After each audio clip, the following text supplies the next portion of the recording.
Hello नमस्कार, मैं doctor Rajneesh Kumar आप सभी का एक बार फिर से हार्दिक स्वागत करता हूं। आज के वीडियो लेक्चर में हम बात करेंगे अज्ञे की कविता कलगी बाजरे की ऊपर, जो कि यूजीसी नेट के सिलेबस में यूनिट 5 के अंतर्गत आप सभी को पढ़ना है। इसके अतिरिक्त कलगी बाजरे की कविता कई विश्वविद्यालयों के यूजी और पीजी के सिलेबस में भी देखने को मिलता है। जब मैं बीएचयू से यूजी कर रहा था, यानी कि बीए कर रहा था, तो वहाँ पर बीए पार्ट 3 में इस कविता को हमें पढ़ना था। वर्तमान समय में मैं नहीं बता पाऊंगा कि अभी ये सिलेबस में है कि नहीं। जो भी विद्यार्थी बीएचयू से अभी जुड़े हुए हैं और बीए इत्यादि कर रहे हैं, वो कमेंट्स कर बता सकते हैं कि कलगी बाजरे की कविता अभी उनके सिलेबस में है कि नहीं।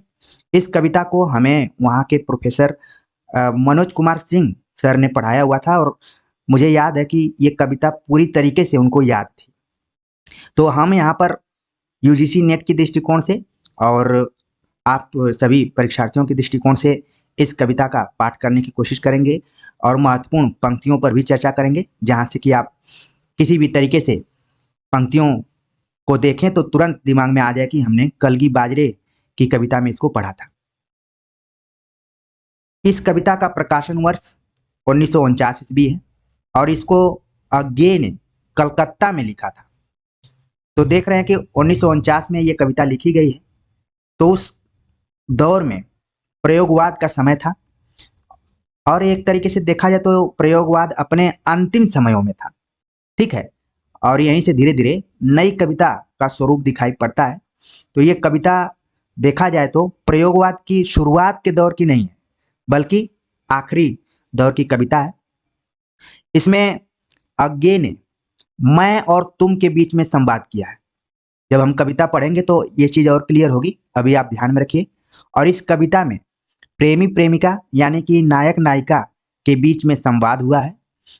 इसमें प्रेमी के सामने समस्या ये है कि वो अपने प्रेमिका को किस तरह संबोधित करे, पुराने उपमानों के हिसाब से संबोधित करे या फिर कुछ नए उपमान से संबोधित करे। अगर नए उपमानों का प्रयोग करके संबोधन हो रहा है तो क्या प्रेमिका उससे प्रभावित होगी या फिर उसको कुछ अटपटा सा लगेगा।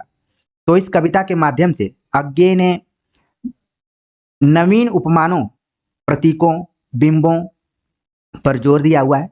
साथ में इसकी जो भाषा है वो भी थोड़ी सी डिफरेंट है, अलग तरीके से है। ऐसी भाषा है कि ये छायावादी प्रेम और सौंदर्य की कविता से अलग है। इसमें पारंपरिक प्रयोगों की चमक फीकी बताई गई है और नवीन प्रयोजन की बात कही गई है। तो कविता इस तरीके से शुरू होती है कि हरी बिछली घास दौलती कलगी छरहरे बाजरे की। तो शुरुआत यहाँ पर हो रही है हरी बिछली घास। तो यहाँ पर आप देख रहे हैं कि नए उपमानों का प्रयोग हो रहा है, घास का प्रयोग किया गया और बाजरे की। अब जो भी शहरी पृष्ठभूमि के विद्यार्थी हैं, हो सकता है कि वो बाजरा इत्यादि न देखे हों, लेकिन ग्रामीण पृष्ठभूमि के विद्यार्थी तो इसमें माहिर हैं, वो तुरंत उनके दिमाग में आ गया होगा। हालांकि मैं यहाँ पर थोड़ा सा चित्र बनाने की कोशिश कर रहा हूँ। तो ये बाजरा है, ठीक है। यहाँ पर अज्ञे ऐसे प्रतिमानों को ला रहे हैं जो कि अपने आप में नए हैं, पहली बार ही लग रहा है कि यहाँ पर प्रयुक्त हुए हैं। हरी बिछली घास दौलती कलगी छरहरे बाजरे की, यानी कि हरी बिछी हुई घास है, दौलती यानी डोलती कलगी छरहरे बाजरे की जो कलगी है वो एक तरीके से हिल रही है इधर उधर। आप अगर इसको देखे होंगे तो तुरंत आपके सामने एक बिंब उपस्थित होगा। कविता में जब तक बिंब को आप नहीं पकड़ पाएंगे ठीक से समझ में नहीं आएगी। तो शुरुआत हो रही है कि हरी बिछली घास दौलती कलगी छरहरे बाजरे की, और आगे कवि कह रहा है कि अगर मैं तुमको ललाती सांझ के नभ की अकेली तारिका अब नहीं कहता, या शरद के भोर की निहार न्याही कुई टटकी कली चंपे की वगैरह, तो नहीं कारण कि मेरा हृदय उथला या कि सूना है या कि मेरा प्यार मैला है, बल्कि केवल यही ये उपमान मैले हो गए हैं, देवता इन प्रतीकों के कर गए हैं कूच। तो यहाँ पर आप देख रहे हैं कि ये जितनी भी पंक्तियां हैं बहुत ही इंपॉर्टेंट हैं। पहले इन पंक्तियों को आप देख लीजिए। और जैसा कि मैं ऊपर कह रहा था कि इस कविता में मैं और तुम के बीच में संवाद हुआ है। और आप देख रहे हैं कि ये दोनों शब्द एक ही जगह दिखाई पड़ रहे हैं। नायक का राय, अगर मैं तुमको यानी प्रेमिका को ललाती सांझ के नभ की अकेली तारिका अब नहीं कहता, या शरद के भोर की निहार न्याही कुई टटकी कले चंपे की वगैरह, तो नहीं कारण कि मेरा हृदय उथला या कि सुना है, या कि मेरा प्यार मैला है। यहां देखिए, प्यार के बाद शब्द आया हुआ है मैला।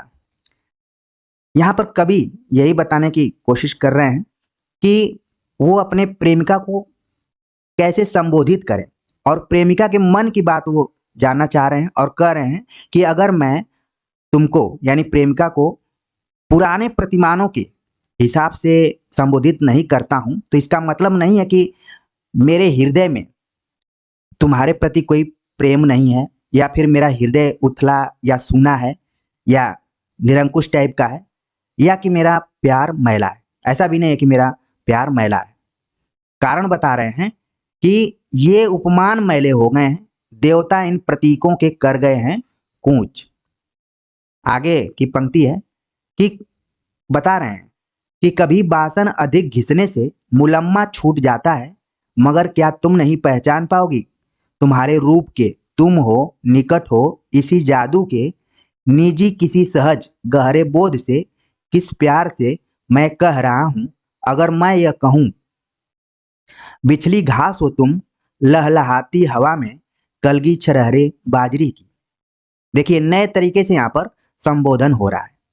अब मैं कुछ यहाँ पर शब्द हैं उन पर थोड़ा सा बात कर लूं, जिससे कि आपको व्याख्या और अच्छे से समझ में आ रहा है। कवि कह रहा है कि अगर मैं तुमको ललाती सांझ की नभ की अकेली तारिका, यानी कि आकाश में जो भी तारिकाएं हैं वो सब अब नहीं कहता, मतलब तारों सितारों से तुलना अब नहीं करता, या फिर शरद के भोर की निहार न्याही कुई। यहाँ पर निहार का मतलब, यहाँ पर देखिए भोर, भोर मतलब जाड़े के सुबह की जो निहार, निहार का मतलब है कुहरा, ठीक है। कुहरा कोई मतलब कुमुदनी, यानी कि शरद ऋतु की जो कुमुदनी है और उस जो कुहरे में है उसके ऊपर एक तरीके से कुहरे का जो प्रभाव दिखाई पड़ रहा है, तो उससे उसकी सुंदरता थोड़ी बढ़ी हुई है। तो उसका उपमान कई बार नायिका के लिए प्रयुक्त होता है, तुलना की जाती है। तो या शरद के भोर की निहार न्याही कुई, या टटकी कली चंपे की। चंपा शब्द भी यहाँ पर उपमान के तौर पर ही है, मतलब कि एकदम से ताजा, टटकी मतलब ताजा। कुछ शब्द आप देख रहे हैं कि बड़े ही सहज और सरल हैं, और कुछ शब्द इसमें कठिन भी दिए गए हैं, जिसको कि आपको लगेगा कि डिक्शनरी की जरूरत पड़ेगी। तो टटकी मतलब कि ताजे कले चंपे की वगैरह, तो नहीं कारण कि मेरा हृदय उथला या कि सुना है। अगर मैं ये नहीं कह रहा हूं कि अकेली तारिका हो, भोर की निहार न्याही कुमुदनी हो, या फिर ताजी कली चंपे की तरह दिखाई पड़ रही हो, ये सब नहीं कह रहा हूं, तो इसका मतलब ये मत मानो कि मेरा हृदय तुम्हारे प्रति समर्पित नहीं है, या फिर मेरे हृदय में तुम्हारा कोई जगह नहीं है, या कि जो मेरा प्यार है वो गंदा है, या फिर उसमें वासना है, इस टाइप का नहीं है। बल्कि कारण ये है कि ये उपमान मैले हो गए हैं, जो पहले के उपमान हैं वही गंदे हो गए हैं। मैं चाह रहा हूं कि कुछ नए दृष्टिकोण से तुमको पुकारूं। देवता इन प्रतीकों के कर गए हैं कूच। देवता, प्रतीक, यहाँ पर शब्द प्रयोग किया गया। कूच मतलब कि इसको लांग गए। तो देवता देखिए, कई बार क्या होता है कि कवियों के लिए भी यहाँ पर प्रयुक्त किया गया है। मेरे दृष्टिकोण में यही कि कवि प्रतीकों का प्रयोग इतनी बार कर चुके हैं कि वो क्या हो गए हैं, मैले हो गए हैं। अब जरूरत है कवियों को भी कि वो नए उपमानों का प्रयोग करें। जैसा कि आप जानते हैं, आगे केवल कवि नहीं है बल्कि उनकी आलोचना भी काफी फेमस है, और संपादक के तौर पर तो जाने ही जाते हैं। तार सप्तक के जितने भी संपादन किए उसकी भूमिका भी लिखे हैं, तो उसमें उन्होंने नए उपमानों का आग्रह किया हुआ है। तो उम्मीद है कि व्याख्या आपको समझ में धीरे धीरे आनी शुरू हो गई होगी। आगे बताते हैं, उसको एक तरीके से जस्टिफाई कर रहे हैं कि जो मैं नया शब्द प्रयोग कर रहा हूं इसलिए कर रहा हूं कि पहले के उपमान मैले हो गए हैं, और बता रहे हैं कि कभी बासन अधिक घिसने से मुलम्मा छूट जाता है। बासन मतलब जो भी बर्तन होते हैं, ठीक है, उसको अधिक घिसने से मुलम्मा। पहले के जमाने में जब खाना चूल्हे पर बना करता था, तो आप लोग जो लोग पुराने होंगे वो समझ रहे होंगे कि राखी का लगाया जाता था उस पे, ज्यादा मतलब जले नहीं कुछ, एक इसको परथन या कुछ ऐसे बोला जाता है, मैं भी भूल रहा हूँ, ठीक है, लेप एक किया जाता था।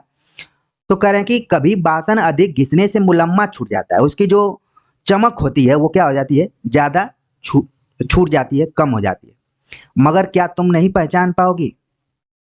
अगर मैं नए तरीके से तुमको संबोधित कर रहा हूं, तो क्या तुम नहीं पहचान पाओगी कि मैं वही हूं, तुम्हारे रूप के, तुम हो, निकट हो इसी जादू के, निजी किसी सहज गहरे बोध से, किस प्यार से मैं कह रहा हूं, अगर मैं यह कहूं कि बिछली घास हो तुम, लहलाती हवा में कलगी छरहरे बाजरे की।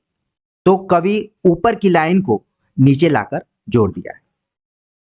आगे है, यहां पर कवि के मन में एक चीज और है कि जो शहरी लोग हैं, उनका जो प्रेम है, उनका जो भी परिवेश है, वो थोड़ा सा अलग ढंग का है।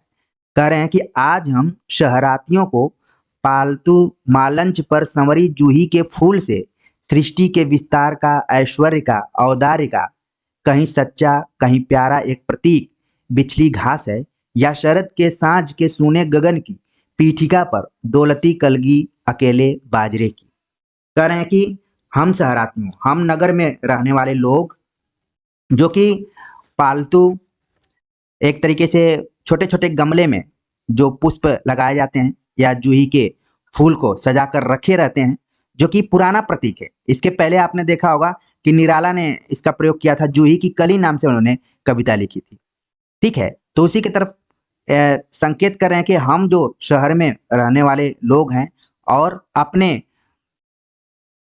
कमरे के आसपास में जो भी लॉन है या फिर जगह है, वहां पर गमलों में चीजों को सजा कर रखे हैं, इसी के ऐश्वर्य और औदार्य का हमने विस्तार किया हुआ है।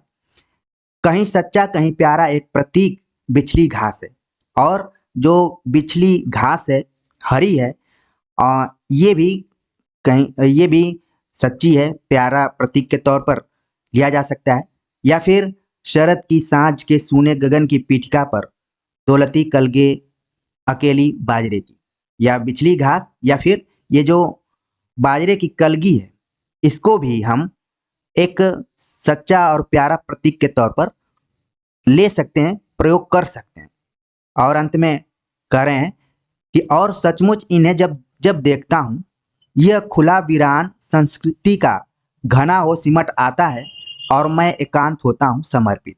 कह रहे हैं कि और सचमुच इन्हें जब जब देखता हूं, मतलब हरी बिछली घास को जब जब देखते हैं, कलगी बाजरे को जब जब देखते हैं, तो ऐसा लगता है कि ये जो संसार है, खुला हुआ संसार, वो एकदम से सिमट कर इनके पास आ जा रहा है, और ये एकांत में उसके प्रति समर्पण दिखा रहे हैं, समर्पित हो जाते हैं।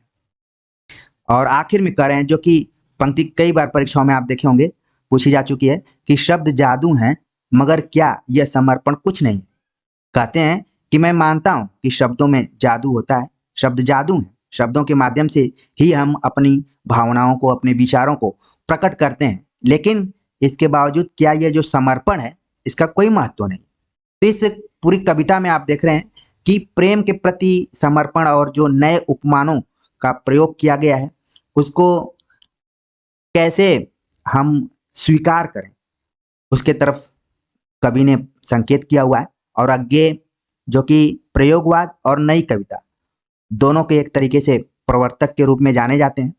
तो ये कविता 1949 ईस्वी में लिखी गई थी, जो कि प्रयोगवाद का आखिरी दौर चल रहा था, धीरे धीरे नई कविता का स्वरूप तैयार हो रहा था। तो ये कविता कहीं ना कहीं नई कविता की पृष्ठभूमि में आप देख सकते हैं। जब भी हम नई कविता की बात करते हैं, तो नए उपमान, नए प्रतीक, नए बिंब, नई भाषा शैली इत्यादि का प्रयोग हम करते हैं और उसको समझते हैं। तो कलगी बाजरे की कविता, उम्मीद है कि आप सभी को समझ में आ गया होगा, और इसकी पंक्तियों से भी आप परिचित हो गए होंगे। और इस कविता में क्या कहा गया है, मैं और तुम के बीच में संवाद है, जो कि नायक नायिका के तौर पर है, और नायक जो है नायिका को नए तरीके से, नए उपमानों के माध्यम से संबोधित करना चाह रहा है और तमाम उदाहरणों के साथ अपनी बातों को रख रहा है। तो कमेंट्स कर जरूर आप सभी बताइए कि कविता समझ में आ गई कि नहीं। आगे हम आगे की अन्य कविताओं पर बातचीत करेंगे। इसी तरीके से लगातार बने रहिए। यूजीसी नेट की तैयारी कर रहे जितने भी विद्यार्थी हैं, मेरी पुराने वीडियोज लेक्चर को जरूर देखें, चाहे वो मैराथन क्लास हो, चाहे प्रैक्टिस सेट्स हो, चाहे वन लाइनर नोट्स हो, आपके लिए काफ़ी कारगर साबित होंगी। और हमने सोचा कि टेक्स्ट पर जल्दी जल्दी कवर कर लें इसको, तो परीक्षा के पहले मेरी पूरी कोशिश रहेगी कि हो जाए। बाकी लगातार बने रहिए, लाभ यहाँ से आपको मिलता रहेगा, इसी उम्मीद से मैं जुड़ता हूँ और खुल के एकदम से निर्मुक्त भाव से कोशिश करता हूँ कि अच्छे तरीके से आपको समझाया जाए। तो मिलते हैं एक नए टॉपिक के साथ, तब तक के लिए नमस्कार।